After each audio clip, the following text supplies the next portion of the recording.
मातङ्ग्यै नमः। ॐ विजयायै नमः। ॐ श्यामायै नमः। ॐ सचिवेस्यै नमः। ॐ सुखप्रियायै नमः। ॐ नीपप्रियायै नमः। ॐ कदम्बेस्यै नमः। ॐ मदघूर्णितलोचनायै नमः। ॐ भक्तानुरक्तायै नमः। ॐ मन्त्रेस्यै नमः। ॐ पुष्पिण्यै नमः। ॐ मन्त्रिण्यै नमः। ॐ शिवायै नमः। ॐ कलावत्यै नमः। ॐ रक्तवस्त्रायै नमः। ॐ अभिरामायै नमः। ॐ सुमध्यमायै नमः। ॐ त्रिकोणमध्यनिलयायै नमः। ॐ चारुचन्द्रावतंसिन्यै नमः। ॐ रहःपूज्यायै नमः। ॐ रहःकेलये नमः। ॐ योनिरूपाय नमः। ॐ महेश्वर्यै नमः। ॐ भगप्रियायै नमः। ॐ भगाराध्यायै नमः। ॐ सुभगायै नमः। ॐ भगमालिन्यै नमः। ॐ रतिप्रियायै नमः। ॐ चतुर्बाहवे नमः। ॐ सुवेण्यै नमः। ॐ चारुहासिन्यै नमः।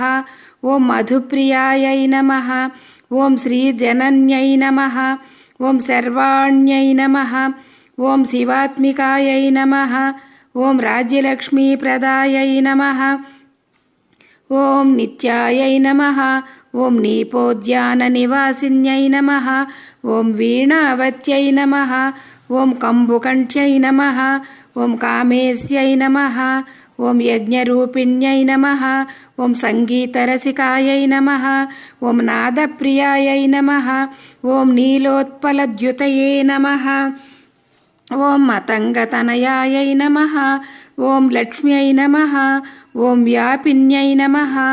ॐ सर्वरञ्जिन्यै नमः। ॐ दिव्यचन्दनदिग्धाङ्ग्यै नमः। ॐ यावकार्द्रपदाम्बुजायै नमः। ॐ कस्तूरीतिलकायै नमः। ॐ सुभ्रुवे नमः। ॐ बिम्बोष्ट्यै नमः। ॐ मदालसायै नमः। ॐ विद्याराज्ञै नमः। ॐ भगवत्यै नमः।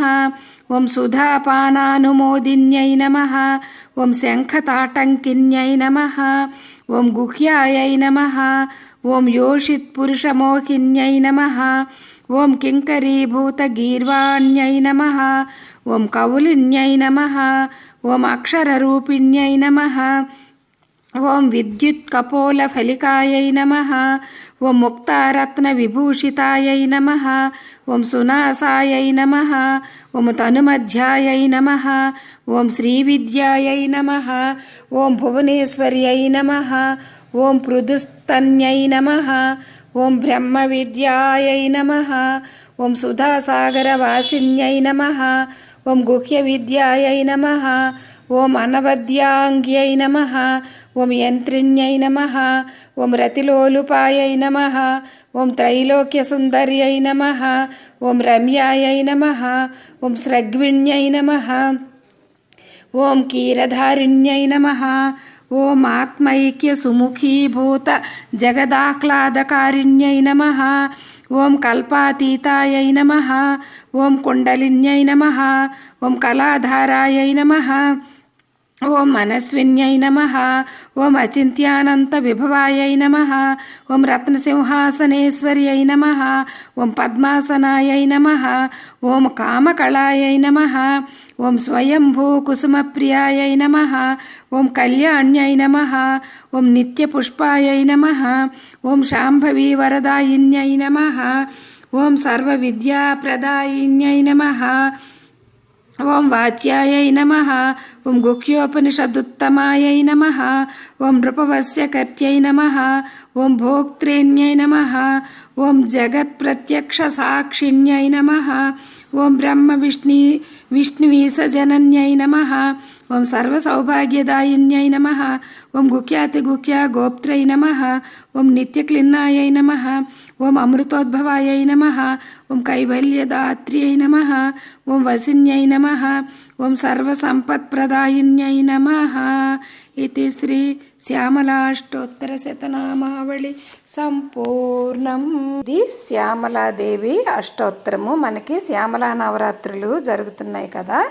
మనము ప్రతిరోజు లలిత అమ్మవారికి 2 పూటలా పూజ చేసుకొని ధూపం దీపం నైవేద్యాలు అలాగే హారతులతో అమ్మవారిని పూజ చేసుకుంటే చాలా చాలా విశేషమైన ఫలితము ఇప్పుడు మనకి శ్యామలా నవరాత్రుల సందర్భముగా శ్రీ లలిత శివజ్యోతి సర్వకామదా శ్రీగిరి నిలయ నిరామయ సర్వమంగళ శ్రీ లలిత శివజ్యోతి సర్వకామదా జగముల చిరునగవుల పరిపాలించే జనని అనయము మము కనికరమున కాపాడే జనని మనసే నీవసమై స్మరణే జీవనమై మాయ నివరమీ